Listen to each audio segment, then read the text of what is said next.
밤을 깨워 주님 앞에 나오신 모든 성도님들을 주님의 이름으로 축복합니다. 오늘 우리가 봐야 될 본문은 전체는 1절부터 18절까지입니다.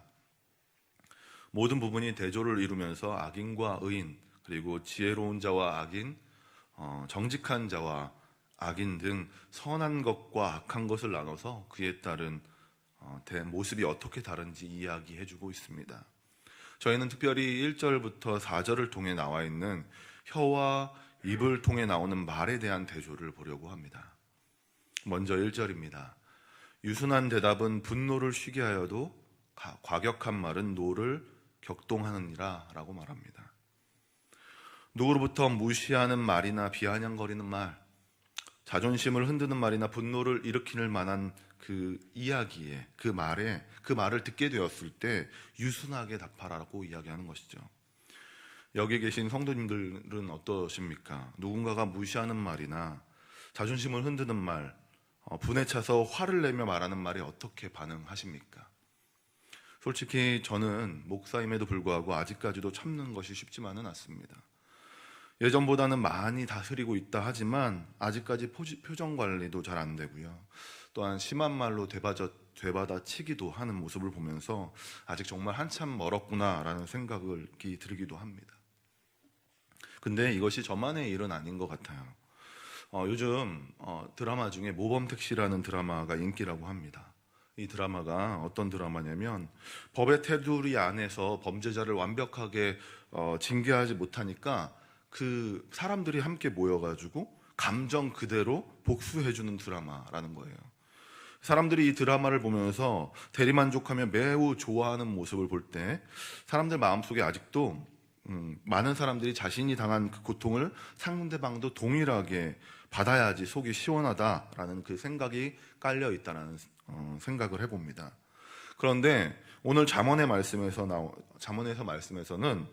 나를 힘들게 하고 어렵게 하며 화가 나게 하는 말을 들으면 그의 말에 대해서 유순하게 답하라고 이야기하는 것이죠. 다른 말로 부드럽게 말하라고 하는 겁니다. 자신에 대해서 안 좋은 말이나 자존심을 흔드는 말에 대해서 부드럽게 답하라는 것입니다. 그러면 분노를 쉬게 한다. 분노를 잠잠하게 한다는 것입니다. 몇 년 전에 2019년도에 있던 영상인데요. 지하철 플랫폼에서 무슨 일인지 모르겠지만 취객 1명하고 경찰 2명이 실갱이를 벌이는 장면이 있었습니다. 취객은 속상한 마음에 큰 소리로 표현하는 거예요. 막 소리를 지르는 것이죠.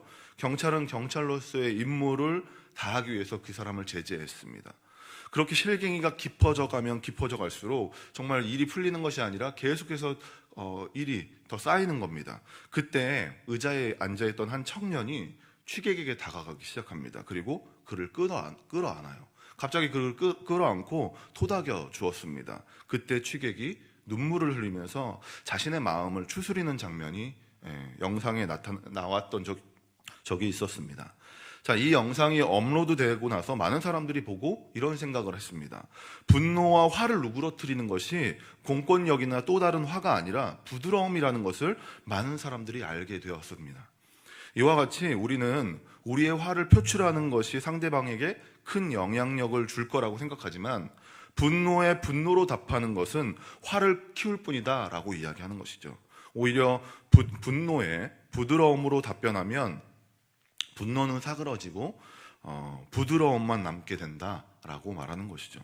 이처럼 분노의 말에 유순하게 답하면 상대방의 행동이 변하게 되는 것입니다. 계속해서 지혜 있는 자의 혀와 미련한 자의 혀를 대조하면서 2절은 말하고 있습니다. 지혜 있는 자의 혀는 지식을 선히 베풀고 미련한 자의 입은 미련한 것을 쏟느니라. 지혜 있는 자의 혀는요, 지식을 선하게 사용한다고 하는 것이죠. 지혜 있게 말함으로써 선한 영향력을 끼치는 것입니다. 적재적소에 맞는 말을 통해서 좋은 것을 만들어낸다는 것입니다. 그런데 반대로 미련한 자의 혀는요, 미련한 것, 어리석은 모습을 보여준다는 것이죠. 자, 1절과 2절 모두 분명히 입을 통해 나왔는데 보여지는 결과물이 달라집니다. 이것은 다음 절인 3절을 통해서 확실하게 드러나는데 3절에 보면 여호와의 눈은 어디서든지 악인과 선인을 감찰하시느니라. 분명 입을 통해서 나온 것을 말하고 있는데요. 여호와 하나님께서는 눈으로 어디서든지 악인과 선의를 감찰하신다라고 말합니다. 자, 이것은요, 말에 따른 결과물을 가지고서 하나님께서 판단하시겠다라고 말하는 것입니다. 우리는 상대방에게 별 다른 생각 없이 건넨 말도 그 사람이 상처를 받고 힘들어 한다라면 그것은 유순한 대답이었는지 지혜 있는 자의 혀였는지 확인해 봐야 한다는 것입니다. 그렇기에 우리는 우리의 입술의 말을 항상 점검해 봐야 한다는 것이죠. 현대를 살아가는 많은 사람들이 이렇게 말합니다. 요즘 누가 남의 생각을 하고 남을 위해서 좋은 말을 합니까? 말을 통해 내가 남보다 더 높아지고 잘난 사람처럼 보여야지 살아남는 세상입니다 라고 말하는 것이죠. 맞습니다. 분명 지금의 세상은요, 내가 남보다 더 높아지고 높아 보여야지 살아남는 세상입니다. 하지만 하나님께서는 이 세상이 말하는 기준에서 반대로 유순함으로 분노를 이기고 지혜로운 말로 미련한 행동에서 멀어져야 한다라고 말씀하시는 것입니다. 4절에서 말하는 대로 온순한 말로 생명을 얻는 사람이 되어야 한다라고 말하는 것이죠. 말에는 힘이 있습니다. 한국 속담에 말 한마디에 천냥빚도 갚는다라는 말이 있을 정도로 말에는 상대방의 행동을 바꿀 수 있는 힘이 있다는 것입니다. 그런데 이것이 주님을 믿는 자에게는 필요 충분 조건이라고 한다면 여러분들은 어떻게 행동하시겠습니까? 우리는 우리뿐만 아니라 이웃을 사랑하라는 명령을 받은 사람들입니다. 그렇기에 세상의 기준대로 행동하라고 말하는 것이 아니라 정말 주님께서 말씀하시는 이런 유순함으로 또한 지혜 있는 자의 모습으로 살아가야 하는 사람들이라는 것입니다. 예수님이 보여주셨던 이웃을 사랑하는 모습을 따라서 우리 모두 다 말을 통해 의인의 모습으로 나아가야 할 것입니다. 사랑하는 성도 여러분, 혀와 입술을 통한 말이 유순하고 지혜 있는 자의 모습으로 우리의 이웃의 분노를 쉬게 하고 미련한 자의 모습이 아닌 생명나무로서의 주님의 사랑을 전하시길 소망합니다. 성령 하나님의 인도하심을 따라서 오늘 하루도 이웃에게 주님의 사랑을 전하시고 입을 통하여서 나오는 것으로 주님의 사랑을 보여주시는 모두가 되시길 주님의 이름으로 축원합니다. 기도하도록 하겠습니다. 사랑의 하나님, 우리의 입술을 점검해 봅니다. 우리의 입술을 통해 분노를 쉬게 하시고 또한 옳은 것을 전하게 하여 주시옵소서. 생명을 전하는 입술이 되게 하여 주시옵소서. 주님 보시기에 합당한 의인의 입술을 가진 자들이 되게 하여 주시옵소서. 믿음의 사람들로서 이웃에게 사랑의 말을 전하는 자들이 되게 하여 주시옵소서. 우리 모두가 주님 안에서 그렇게 온전한 하루를 살아가길 원합니다. 함께하여 주시고 동행하여 주시옵소서.